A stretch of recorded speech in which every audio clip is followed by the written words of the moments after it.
Big coincidence in SB19 Damn Billboard World Records.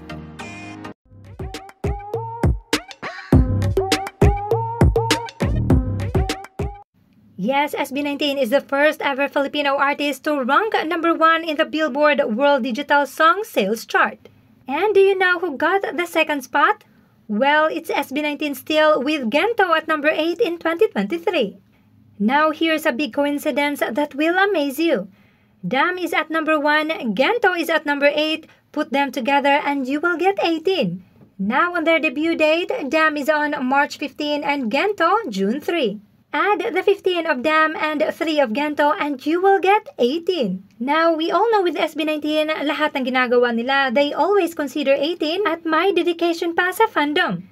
Pero ngayon, sino mag-aakala na ang kanilang mga world record achievements ay tila sumisimbolo pa din sa 18? Nakakatuwa diba na tila ay itinadhana talaga ito para sa SB19 at 18?